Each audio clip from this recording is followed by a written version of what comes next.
Baik, Assalamualaikum warahmatullahi wabarakatuh. Perkenalkan, nama saya Yulia Oktavia, NPM 18010090,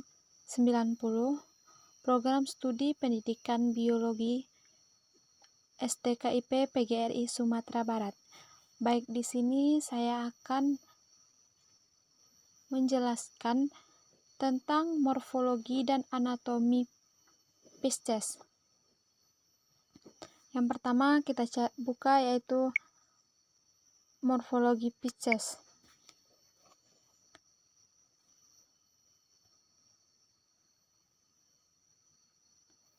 Kita buka link yang ini, yaitu morfologi dan anatomi Pisces. Secara umum, bila dilihat dari anterior sampai posterior, itu terbagi atas tiga, yaitu kepala atau caput, bagian tubuh, mulai dari ujung mulut sampai bagian belakang operculum. Tubuh atau trunkus, bagian tubuh mulai dari batas akhir operculum sampai anus. Ekor atau cauda, dari anus sampai bagian ujung sirip ekor. Ini gambarnya.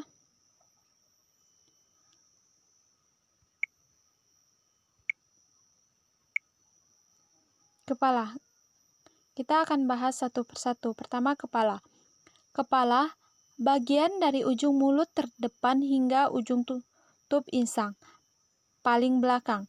Pada bagian ini terdapat mulut, rahang atas, dan rahang bawah, gigi, hidung, mulut, insang, dan sebagiannya.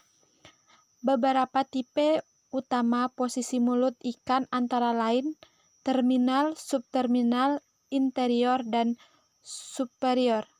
Collett et 1993. Ini yang terminal, subterminal, interior, dan superior. Kedua yaitu badan. Bagian badan mulai dari belakang tutup insang sampai belakang anus. Bagian anggota belakang antara lain sirip, baik yang tunggal maupun berpasangan. Sirip punggung, sirip ekor, sirip dubur, sirip tunggal, sirip dada, sirip perut tersebut sirip berpasangan. Pada sirip punggung, bagian depannya terdiri atas duri, dan yang kedua terdiri atas duri di bagian depan diikuti oleh jari-jari yang lunak dan umumnya bercabang. Pada ikan bersirip punggung tunggal, jari-jari bagian depan tidak bersekat dan mungkin mengeras, sedangkan jari-jari di belakangnya lunak atau bersekat dan pada umumnya bercabang. Collett et al. 1993. Ini merupakan bentuk sirip. A adalah sirip punggung satu yang keras, sedangkan yang dua ini sirip yang lunak.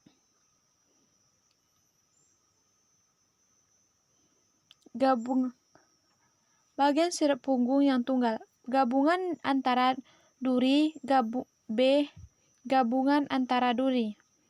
Selain sirip, bagian anggota tubuh lainnya adalah sisi.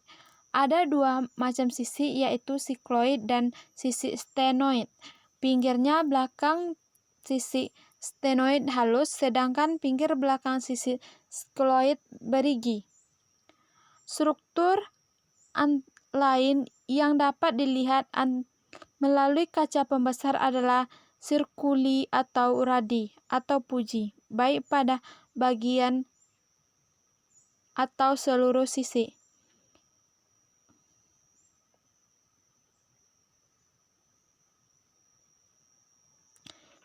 Yang A merupakan bagian sisi yang berigi, sedangkan yang B, pinggiran sisi halus atau skloid, menunjukkan teni, sirkuli, dan radi anak panah mengarah ke kepala. Yang ketiga kita bahas yaitu ekor. Bagian tubuh yang terletak di permukaan sirip dubur hingga ujung sirip ekor terbelakang. Pada bagian ini terdapat anus. Sirip dubur dan sirip ekor adapun tipe-tipe utama sirip ekor ikan antara lain bentuk membulat, persegi, bentuk sabit, bercagak, dan meruncing. Ini contoh bentuk dari ekor. Yang A merupakan membulat, yang B persegi, yang C sedikit cekung, yang D sedikit bentuk sabit, yang E bercagak, yang F meruncing, dan yang G lancet. Selanjutnya kita bahas anatomi ikan. Bila diperhatikan dalam anatomi dari Pisces ini, alat bernama gelembung udara yang berguna sebagai alat pengapung. Gelembung renang yang terdapat pada ikan bertulang keras ini adalah sejak pada masa Devon. Paru-paru mungkin sebuah struktur yang dikembangkan sehubung dengan adanya perubahan iklim dari iklim basah menjadi kering. Sehingga ikan ini bisa tetap hidup. Gelembung renang tidak ditemukan pada ikan penghuni dasar laut. Dengan menyesuaikan volume gas dalam gelembung renang, seekor ikan dapat mengapung pada kedalaman laut tanpa ada kerja dari otot. Namun hal ini menghadapi masalah-masalah teknik,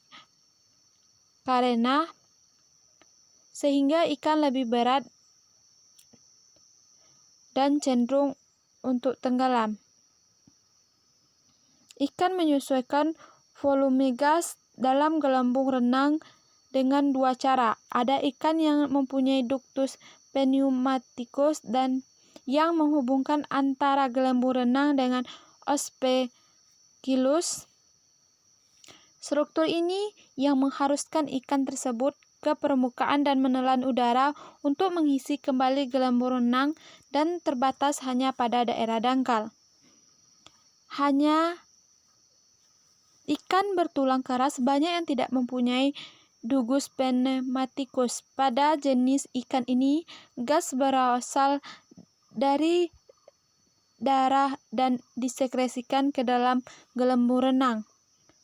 Pertukaran gas tersebut tergantung pada dua area khusus, kelenjar gas yang mensekresikan gas ke dalam gelembung renang dan area resorptif atau oval yang dapat menghilangkan gas dari gelembung renang. Kelenjar gas disuplai oleh gas melalui jaringan kapiler darah.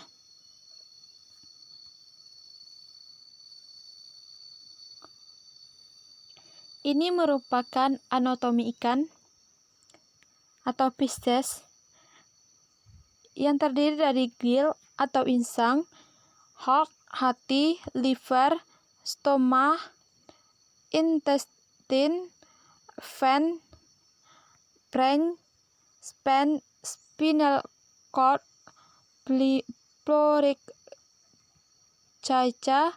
kidney, muscle, lateral line. Itu merupakan bagian dari tubuh ikan.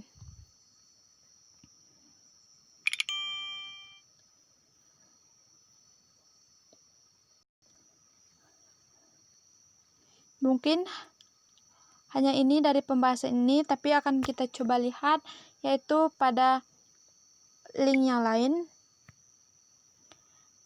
yaitu pengertian ikan atau Pisces.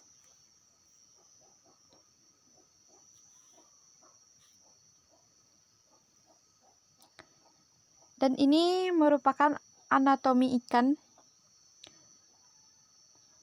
Mulai dari lubang hidung yang terletak di dekat mulut, otak, tali spinal, gelembung renang, sirip dorsalis, sirip adiposa, sirip caudalis, sirip analis, garis lateral, kantong kemih, anus, sirip pelvicalis, gonad, usus, lambung, hati, jantung, ginjal, insang, dan potongan operkulum.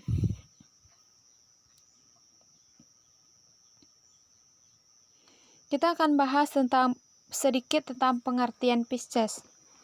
Pisces adalah hewan bertulang belakang yang termasuk vertebrata.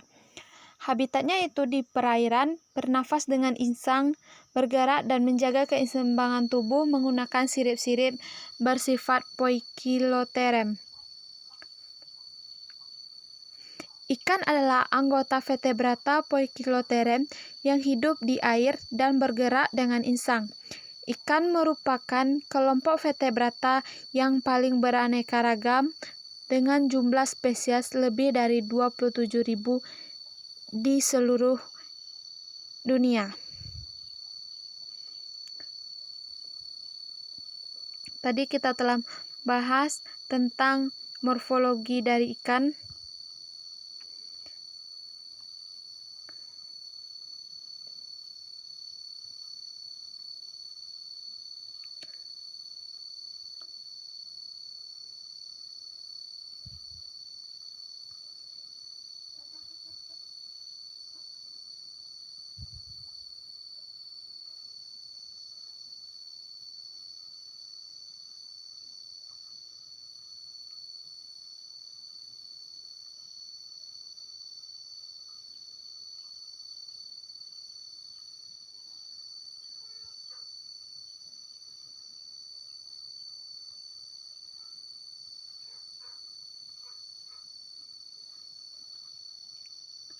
Sedikit kita bahas tentang klasifikasi Pisces atau ikan. Tubuh ikan ditutupi oleh sisik-sisik yang tersusun atas zat kapur dengan permukaan sisik yang berlendir dan berfungsi dalam memberikan kemudahan dalam gerakan ikan dalam air. Pada sisi kiri kanan tubuh terdapat gurat sisi yang berfungsi sebagai alat keseimbangan dan juga sebagai penentu arah arus air serta kedalaman sewaktu berenang. Pisces ini terbagi menjadi 3 kelas, yaitu Agatha, ikan tidak berahang, Chondrites, ikan bertulang rawan, Osteichthyes, ikan bertulang sejati.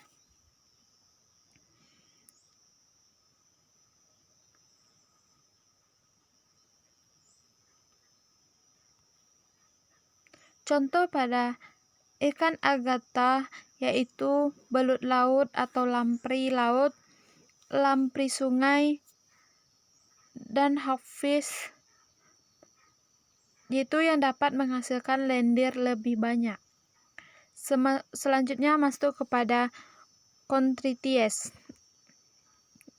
Contoh pada hewan ini ialah anak ikan hiu, ikan pari, pari listrik, pari macam, dan Chimera sp.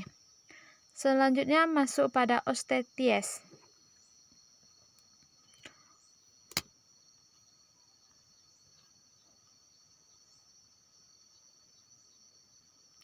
Contoh pada Osteichthyes ini ialah ikan perak atau Cymatogaster aggregata.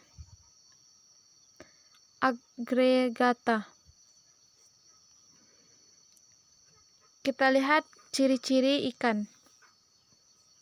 Ciri-ciri Pisces atau ikan ialah hidup di perairan, baik dalam sungai maupun laut. Tubuhnya dilengkapi dengan sirip-sirip yang berfungsi untuk membantunya berenang dan menjaga keseimbangan tubuh. Sirip ikan dibedakan atas sirip punggung, sirip dada, sirip perut, sirip anal, dan sirip ekor. Ikan mempunyai gurat sisi yang berfungsi sebagai untuk mempengaruhi tekanan. Tubuh ikan ditutupi oleh sisik yang licin dan berlendir, sehingga dapat bergerak dengan cepat di dalam air. Ikan berkembang biak dengan cara bertelur, memiliki ekor dan sirip yang memudahkan untuk berenang dan menjaga keseimbangan. Memiliki gelembung renang dan memudahkan untuk naik turun perairan. Ini adalah macam-macam bagian ikan.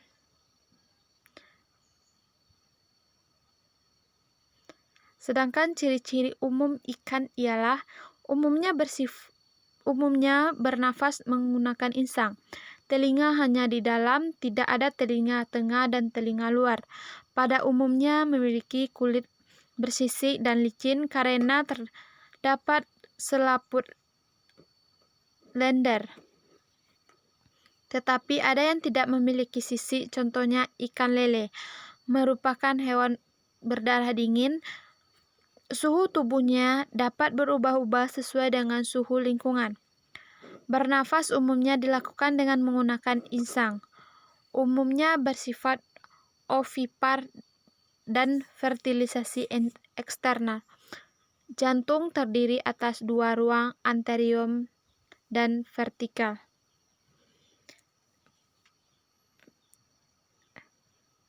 Sebelumnya kita telah membahas 4 jenis sisik atau squama tadi.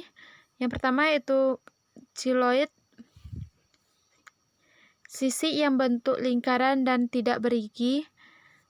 Stenoid, sisik yang berbentuk sisir dan bergigi kecil.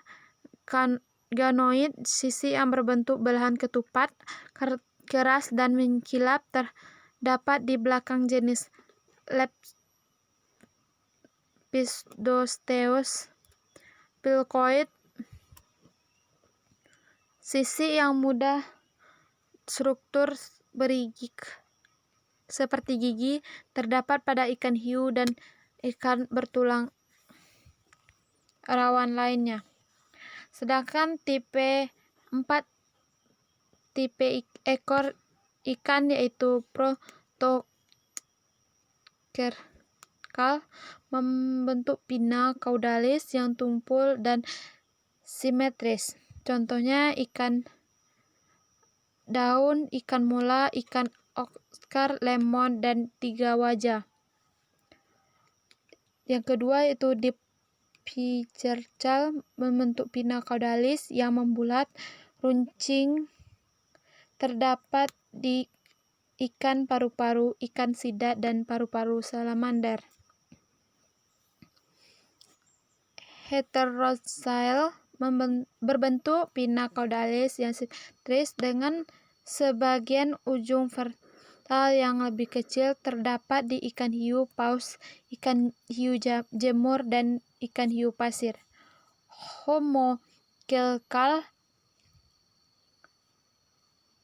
berbentuk pinna caudalis yang berlekuk dan di ujung jarinya sirip ekor, terdapat di ikan pedang, ikan marlin hitam, ikan marlin putih, ikan marlin biru.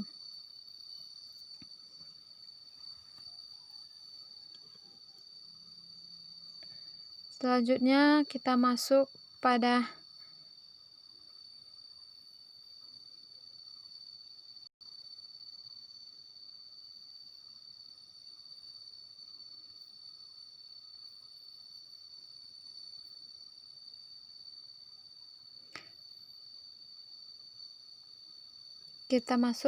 pernafasan atau fisiologi ikan. Pernafasan adalah proses pengikat oksigen dan mengeluarkan karbon dioksida oleh darah melalui permukaan alat pernafasan. Alat pernafasan ikan ialah insang. Ini bentuk dari insang pada ikan. Selanjutnya ada juga paru-paru.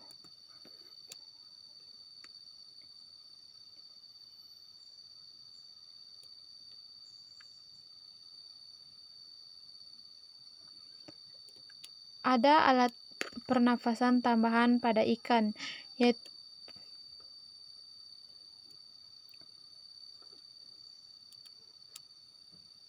yaitu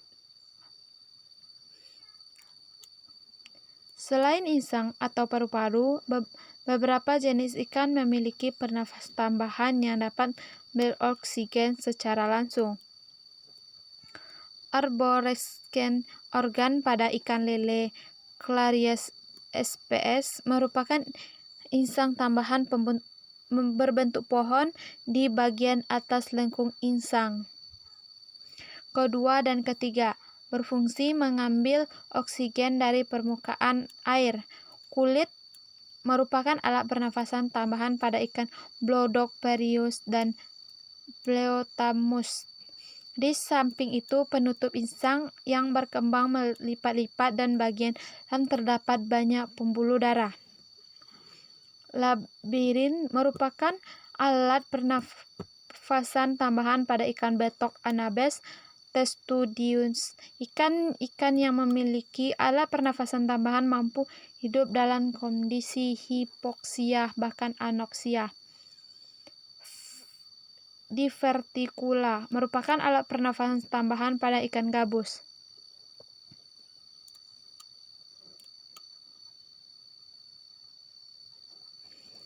Jenis-jenis ikan yang dapat dikonsumsi contohnya ikan lele, ikan gurami, ikan hias, ikan yang digunakan untuk hiasan contohnya ikan koki, ikan koi, ikan aligator, ikan gupi, dan lauhan.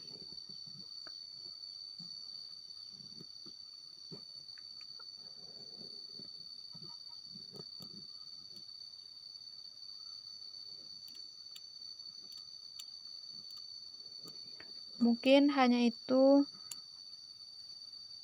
penyampaian anatomi dan morfologi tentang Pisces dari saya. Jika ada kata-kata saya yang salah, saya mohon maaf, atau salah dan kurang dalam penyampaiannya, saya mohon maaf. Akhir kata saya ucapkan Assalamualaikum warahmatullahi wabarakatuh.